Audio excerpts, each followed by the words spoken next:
And I suppose this is the last one, at least last consecutive one that we'll be doing with you. So it's been great. I really appreciate your participation in all of these. I think, first of all, someone asked me by email this morning, is this on the record? Yep, it's on the record. Yes. It's on the record. Point. And you could record, exactly. So, Governor, maybe you want to just start off with some remarks about the upcoming session, what you hope to achieve, obstacles possible obstacles you see, and anything else you want to bring up. And then we'll, throw it to the journalists for some questions in the remaining time. Great. Thank you so much, Andrew, and thanks to the AP for hosting this discussion, and really appreciate the opportunity to talk with all of you today about the upcoming legislative session. Certainly, this is my last regular session, and so it is a bit bittersweet for me, but I am incredibly excited about the opportunities that we have in front of us to continue our efforts to make Oregon safer and stronger and more just and resilient for all of our families. So in terms of the session, I think it's absolutely key. We have, with the resources available, an incredible opportunity to make investments to spur economic recovery and support our working families. What I think is absolutely essential is that we make investments in our historically underserved communities and work to close the economic gaps that we're seeing across our communities of color, our low-income communities, and our rural communities, that we make investments that continue to make sure that our economy hums, and that we are tackling some of the underlying issues that we're seeing in our business community in terms of the struggles they're seeing. So the last piece I think is incredibly important is that we set aside at least $500 million to save for the next biennium, because it is very likely that we're going to see a challenging budget cycle. The good news is that we have a lot of good work to build on. We had great success in December. The legislature came together and set aside political differences to do what's right for families. We were able to pass legislation to ensure that 30,000 Oregonians could stay in their homes while we got dollars out the door through our housing and community services agency. So I feel like we have really good groundwork, and that'll be absolutely essential as we move forward into the legislative session. So let me highlight a couple of my budget priorities, and then Andrew, I'll turn it back to you for questions. First of all, let me talk about Future Ready Oregon. I know a number of you have heard about the package. The goal is to give Oregonians the tools and the resources, and frankly, create career pathways in ways that are sustainable and create jobs that provide a living wage, with a focus on 3 sectors: our healthcare, our manufacturing, and construction sectors. Legislators are very excited about the package, but they wanted to apply to more sectors. So we're certainly having those conversations with legislators and stakeholders right now. So that's a top priority for me in February. Another priority is our continued investment in affordable housing. After the challenge of finding skilled workers, employers tell me that the other challenge they have is finding a place for their employees to live. We have approximately 15,000 Oregonians across the state who don't have a safe, dry, warm place to call home. And I'm happy to walk you through some of the work that OHCS has done in the last 2 years, but there is clearly great need out there in every single nook and cranny of the state. And it is my hope and my expectation that the legislature will make another significant investment in affordable housing, homelessness prevention, and rental assistance. The other issue that I hear businesses talk about is the challenge that their potential employees face in terms of childcare. We know that this is an issue in cities, large and small, and in communities throughout the state. I am asking the legislature to make an additional $100 million investment in our childcare and early learning system. This particular package addresses wages, job training, and capacity. And frankly, we need to invest in all three. As I said, this is a critical part of a full economic recovery that helps support our working families. So I think you all should have a handout that outlines the other investments I'm asking the legislature to make. They include behavioral health, a $200 million target in salary and assistance, $120 million for the Elliott State Research Forest, and $120 million for relocating Harriet Tubman Middle School. Let me share with you a couple of natural resources priorities. This one is both policy and a little bit of budget. As you're probably aware, over the last year and a half, we've been working to bring together the environmental community and the timber industry to create an update to the Forest Practices Act. There has not been a significant upgrade since 1971, since the legislation was originally passed. At the end of October, we were able to bring parties together around consensus around both policies and statutory changes that will result in 3 bills, the Forest Practices Act update, a bill dealing with small forest land owners tax credits, and the harvest tax. I am very excited about this work. It is significant, and just very pleased to see stakeholders on both sides putting aside the political fights, the ballot measures, the fights in the legislature, to see them come together to protect our forests and habitats for wildlife, as well as ensuring that our forestry industry and rural communities can continue to thrive. So very excited about this work.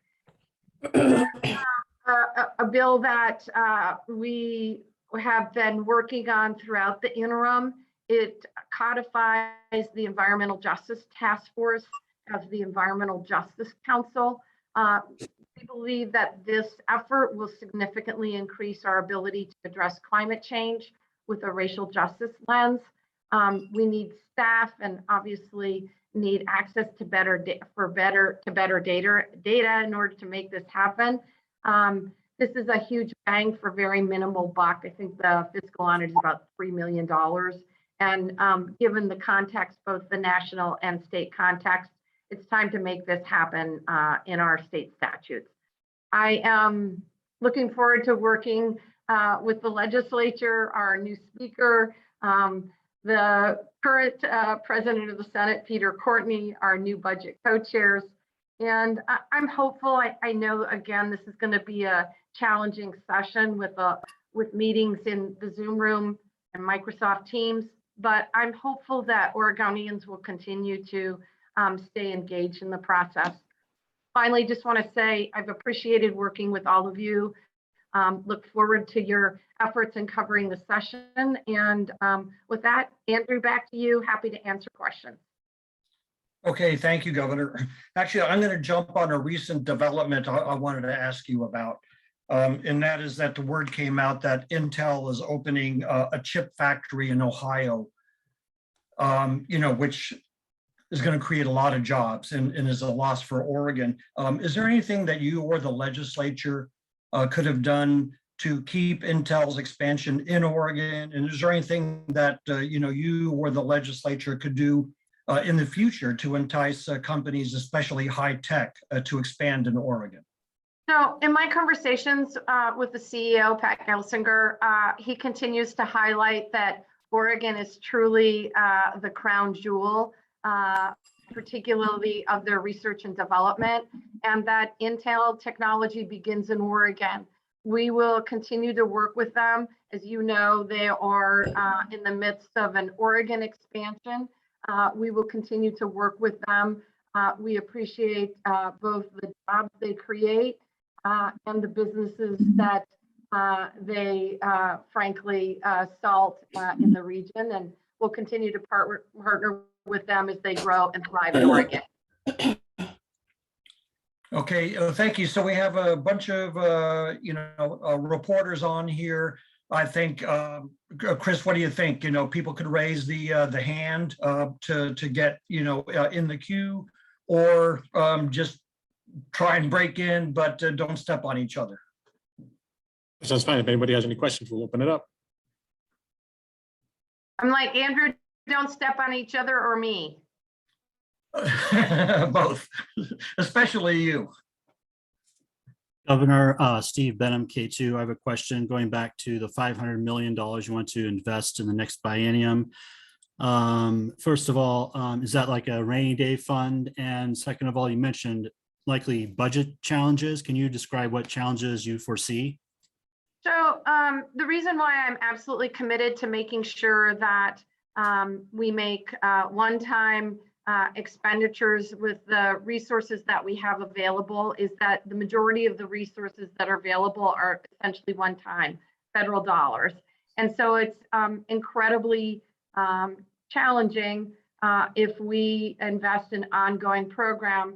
As you look to the budget forecast, revenue forecast for 23, 25 and beyond, the revenue starts to flatten out. And so it's incredibly important that we create a budget that's fiscally sustainable. So that's why I'm committed to making one-time investments that will continue to drive the economy and support our working families and communities across the state. In terms of the $500 million, I would envision it would be an ending balance so that the next legislature and the next governor could have it at their disposal. It's always good to have a cushion. Thanks. Just a quick follow-up, Governor. What is the pool of money you are envisioning right now is in play then? You've obviously laid out a lot of money that you would like to spend. So what is the pool that you're looking at that you would want to spend from total with that, and obviously 500 million would be saved from that? My sources tell me that we have roughly $2 billion. I think there is disagreement on the legislative and the executive branch about those dollars, but that's the rough budget amount that we have. Like I said, I think it's important, given that a good portion of these dollars are one-time dollars, that we make one-time investments and not create roll-up costs. I think that's the fiscally prudent thing to do. I think secondly, it's important that we invest these dollars in a way that spurs economic recovery from the pandemic and begins to close the economic gaps that we're seeing in our communities of color and our low-income families and our rural communities.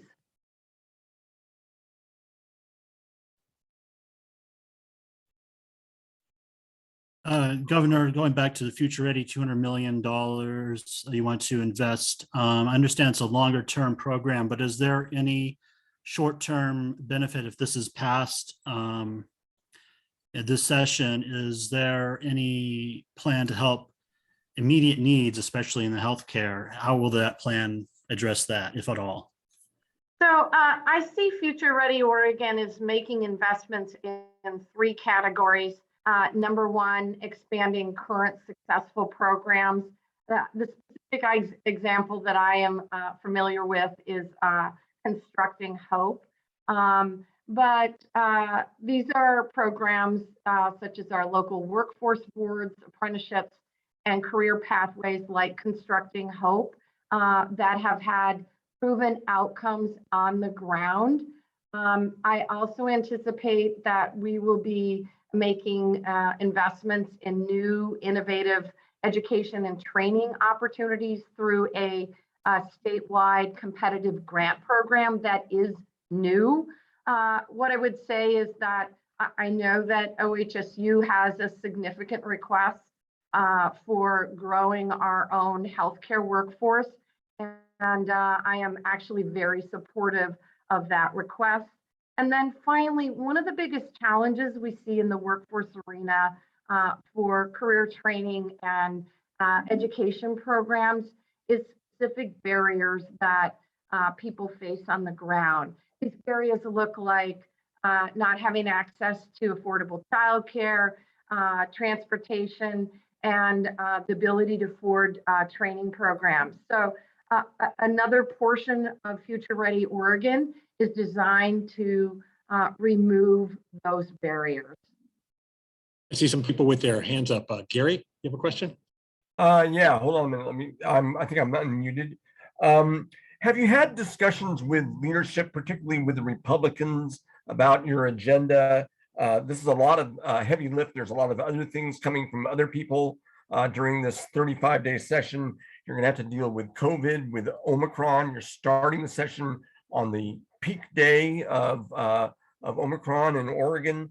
And are you thinking about that if these things can't get done, possibly calling a special session after things calm down? Well, Gary, I know this is a really ambitious agenda, but I believe given the nature of the investments that I am asking the legislature to make, they're both common sense. They will pay off in the long term, and they will benefit both urban and rural communities. I have had conversations with both Republican leaders and the Democratic leaders, and I look forward to their input and to their support. They also, as you are well aware, have things that they want to get done. And I'm confident, much like we did during the December special session, that we can do give and take, that we will be open and transparent throughout this process, and we will get as much done as we can to support our struggling families across the state, to invest in affordable housing, and obviously grow a diverse, skilled workforce. So, Special session, would you- sorry, would you Gary. Go ahead with your follow-up, and then Peter would be next and Hillary on deck. Thank you. I just want to reiterate, if you can't get everything done and COVID interrupts, for example, would you call a special session to deal with these issues? Let's take that one as we see it. I feel really good about the relationships in the legislature right now. I know that the Senate president and the new speaker are working with medical experts on safety protocol. And, this is not our first rodeo. And so I want to see how much we can get done during February, and then we'll go from there. Thank you. Peter, you're up. Want to ask a little bit more about I believe it's 120 million for the relocation of Harriet Tubman Middle School. I know you've already endorsed, and the Transportation Commission has approved a plan for the capping of I-5, really partial capping. Is there money available, A, to do that, because that does increase the cost of the road school widening project, and B, the 120 million, do you have a specific source for the Tubman relocation? So, Peter, I didn't get all of your questions, so if I missed something, please come back to me. So, these negotiations were incredibly challenging. The design on the Rose Quarter has been discussed for a number of months, I dare say years, and these are really difficult decisions to make, but I believe that we have arrived at a really good place in terms of the Rose Quarter design project. As you know, we're putting in really short auxiliary lanes to improve congestion and frankly, substantially increase safety. I know that there will be a net gain in air quality and frankly, health outcomes for the community. But as you know, Peter, when this freeway was built, it went through the heart of Portland's Black community, the albino community. And part of moving the Harriet Tubman School, which serves primarily students of color, is to put it out of the path of the freeway so that kids that are attending the school can go outside and breathe clean air. So it is part of the overall project. I have to say, I think it is important that the state make this investment.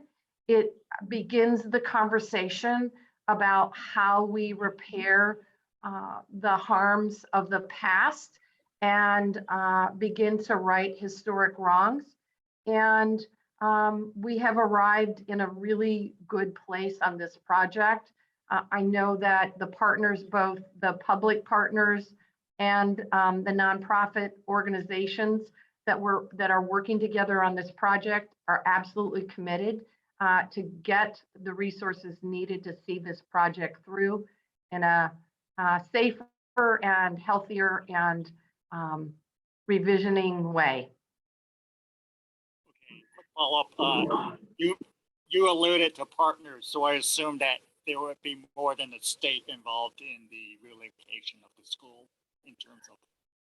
Absolutely. I will just say in my conversations with both the city and the county, they were at the table regarding the negotiations with the redesign project.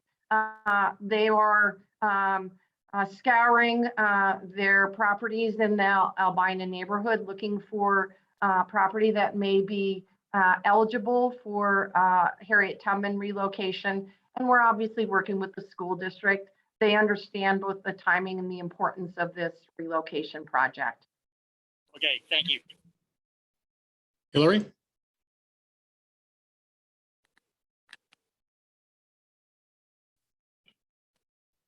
I think you're still on mute.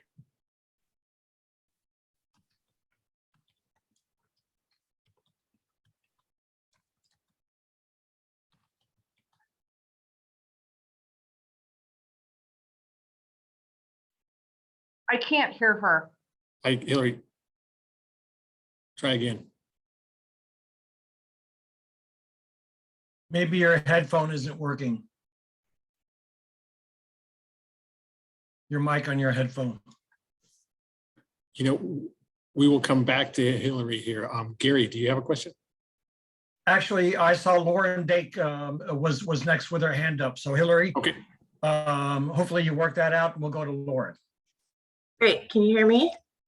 Yep. Yes. Okay, phew. Nice to see you all. It's been so long. Governor, this is presumably your last legislative session. I just would love to hear about what, last minute legacy bills you want to get through, what you want your legacy to be. And then I'm just going to squeeze in another question in there at the end. I'm curious if you plan to endorse in the primary.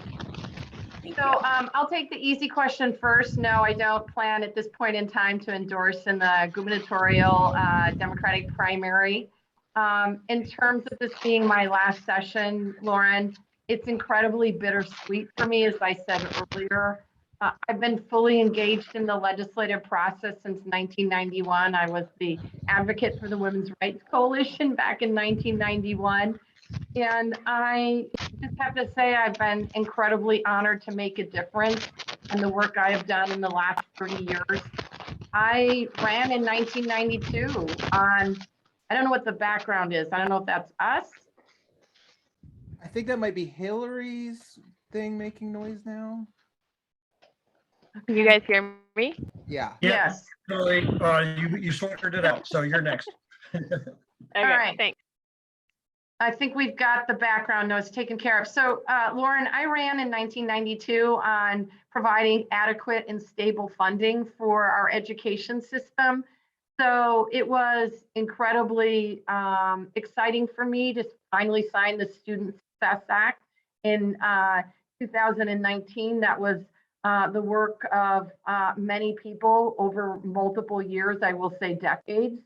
But the ability to make significant investments in creating a seamless system of education from cradle to career, and to be able to give students the tools to achieve their full potential and compete in a global economy was really extraordinary for me. The work we've done tackling climate change.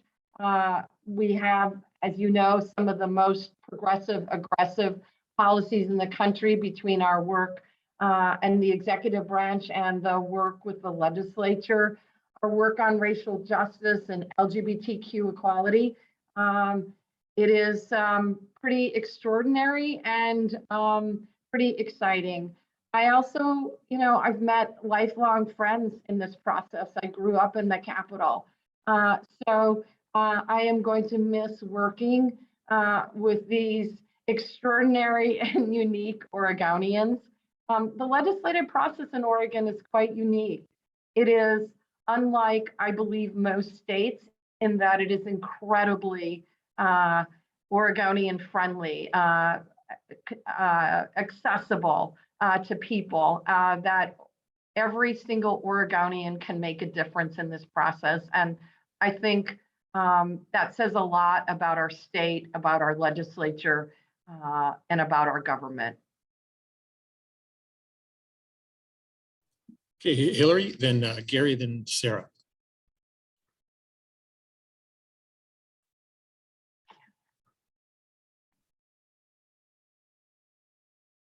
Can you hear Hillary, me? I should have to- Hillary? There you go. Okay, Yeah. great. Okay, so I had a quick follow-up on Peter's question about Harriet Tubman. Governor, would you be okay with the school district spending that money to move Harriet Tubman to another existing school? There have been concerns from Martin Luther King local school that they would be displaced. And second, what is the discrepancy on spending desires in this session? You mentioned sources tell you that you have $2 billion available in revenue and federal funds, but the legislature disagrees. So do they want to spend more or less than what you're looking at?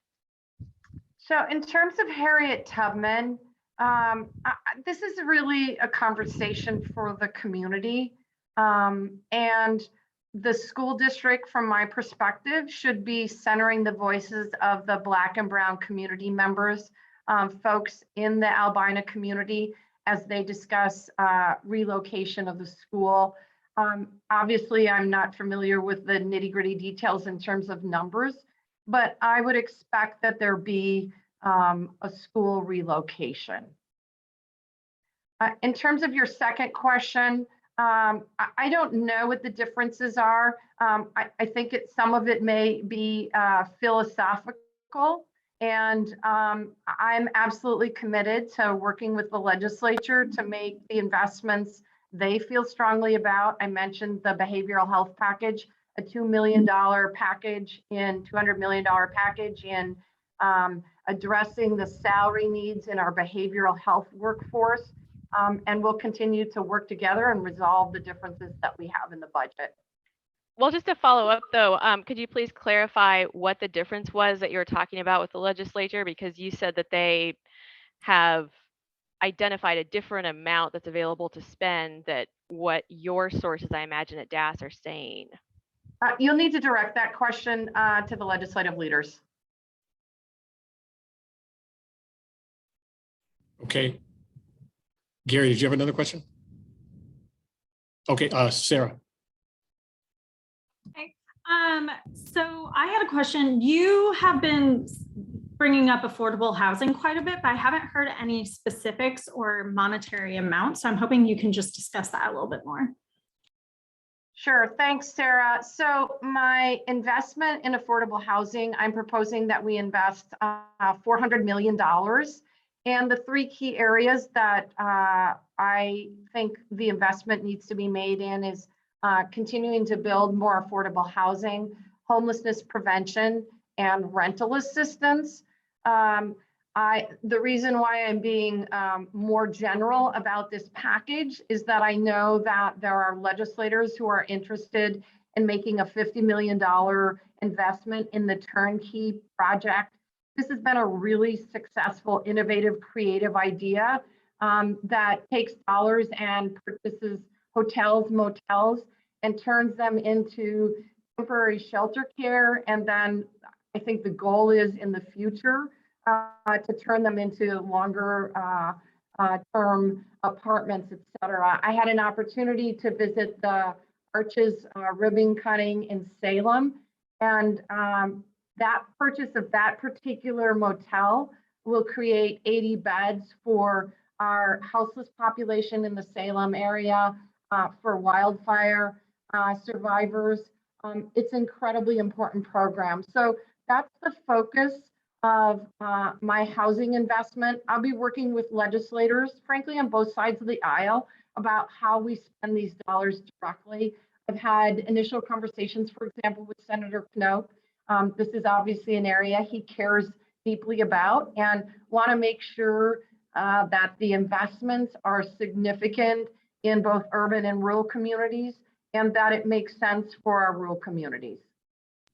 And then just to follow up, obviously you have brought up that one of the key things is homelessness prevention. Can you talk more about that besides something like shelter beds? Because again, you're using the word prevention. So I'm just curious. So, homelessness prevention can look like a number of things. And I would argue that the roughly, it's probably total $400 million in rental assistance that we have gotten out the door in the last 6 to 8 months. That is homelessness prevention, right? It prevents a number of these families from ending up on the streets or in living in cars, or frankly, sharing apartments or housing with other family or friends. So that's just a really great example of how we prevent people from becoming houseless. Ben, did you have a Okay, question? I see Ben had his hand up to go next. Thank you, Governor. I was hoping you could just tell us a little bit more about your behavioral health package. What would it get Oregon, and how close would it come to addressing all of the workforce issues we're seeing? And secondly, what are your thoughts about what's needed for Oregon State Hospital and that situation? Thank you. Just to clarify, the behavioral health package is not my package. It's Senator Lieber's and Representative Nose. They've been working on this for the last several months. The focus of the package, from my perspective, is on addressing the pay issues that we are seeing with behavioral health care workers. And I will say this along the entire care sector continuum. We are struggling to hire people for these incredibly important jobs. And from a historical perspective, the care sector has relied on the backs of Black and Brown and Indigenous people and women to provide this care, and it hasn't been typically paid in such a way that will provide good wages to be able to afford housing, invest in retirement, and frankly, to send kids to college. So we are going to have to make those structural changes, and that is going to need to take time.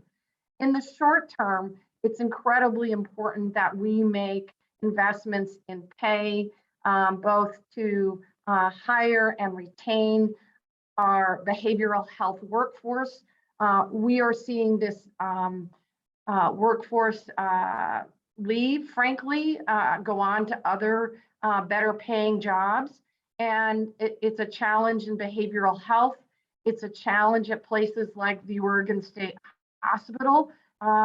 It's a huge challenge. We know it's a challenge in the long-term care workforce, which is not behavioral health, but obviously another sector in the caring economy.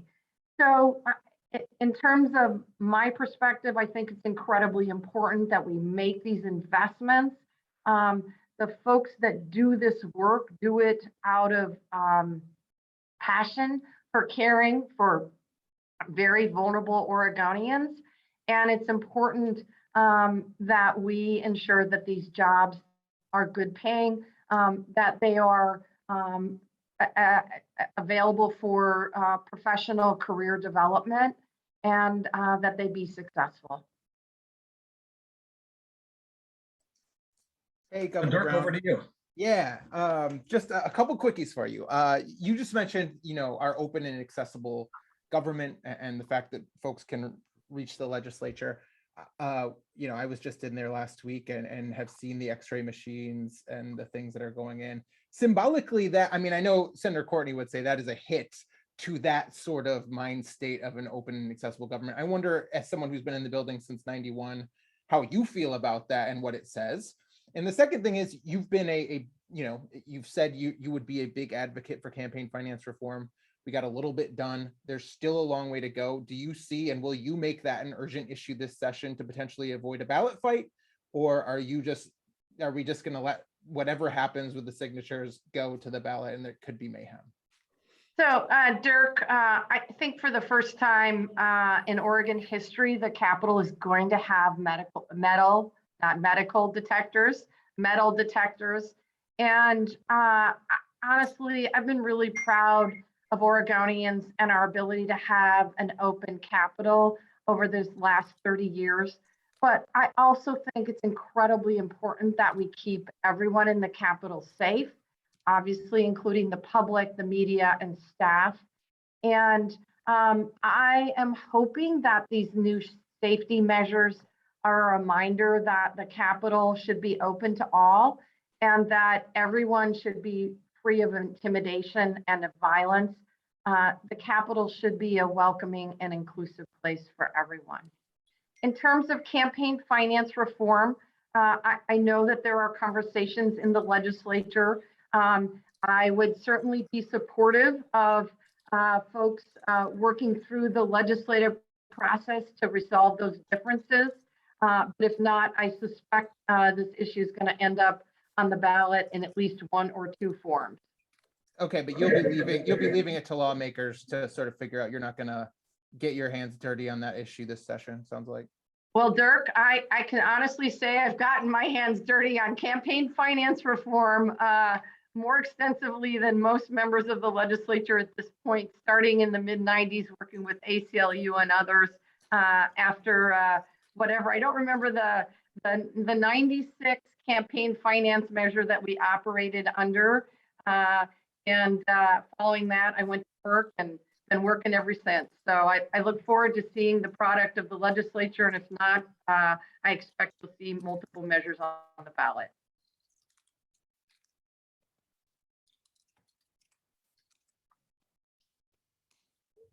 Okay, so we have 5 more minutes before we have to stop, and then the next the panel comes in. I see several hands up, but those may be hands that people didn't remove. Hillary, Lauren, Gary, I think your hand is up again. Oh, I see Claire. We haven't heard from Claire, and she has her hand up. Claire, you want to go ahead? Yeah, that would be great. Good morning, everyone. Sorry, I've kind of lost my voice. Governor Brown, thank you for being here. I have a question about the employment department, actually. And I'm curious about, like nearly 2 years after COVID started to settle in, my question is kind of 2-part. Do you think if a recession or, a similar downturn were to happen again, that things would be meaningfully different for Oregonians seeking benefits? Would things have be improved? And then the second part of the question is there anything you want to do, either legislatively or through executive action to improve things for Oregonians seeking unemployment benefits ahead of the next downturn when it comes? So in terms of the department, I am confident in that they have made improvements. There is still a long way to go. And I think, Claire, that this was not just an issue that Oregon faced, but the vast majority of states really struggled when the pandemic hit and we saw thousands of Oregonians apply for unemployment. My heart goes out to those Oregonians. There are still Oregonians waiting to get payments from the employment department. I meet regularly with department. go through the numbers. So I know that progress has been made, but the long and short of it is it hasn't been enough. And we're continuing to push the department and push their metrics to make sure they're meeting the needs of Oregonians as quickly as possible. In terms of the future, I do know that the modernization efforts that are happening that will be implemented over the next couple of years will provide significant difference in terms of Oregonians' abilities to receive benefits. It also at the same time will enable us to implement our paid family leave program, which is another issue that I've been working on for almost 30 years now. So I anticipate that we will see changes in the future. We're working hard to make those happen. And so we're going to do the best we can and work hard to deliver for Oregonians. Okay, great. Julia, you have your hand up. Can you go? Yes, I want to know, Governor, you've laid out a lot of ambitious spending and policy goals. What can go this session and what needs to happen for you to be able to consider the legislative session a success? Did you say what needs to happen? Yes, what needs to happen and what is more on your wish list as opposed to being something that has to happen? Well, having been worked with the legislature now in my role as governor for a number of years, I will tell you everything needs to happen. I think it is absolutely significant for the legislature to make the investment in future ready Oregon. Like I said, our economy is humming, our unemployment rate is low, but our employers are struggling with 3 issues: hiring folks, getting folks on board because they need childcare, and workforce housing. So those are the 3 areas that I think it is absolutely critical that the legislature make an investment in: our future ready Oregon, affordable housing, and childcare. And I do believe very strongly that it makes sense to wrap up the challenges with the Elliott. We have an opportunity to keep the Elliott in public hands. I know that most Oregonians agree with that, and create a world-class research forest led by our world-class forestry college, Oregon State University. So I should say university, not college. So I think that is absolutely key. And I also think it's incredibly important if we want the Rose Quarter project to move forward.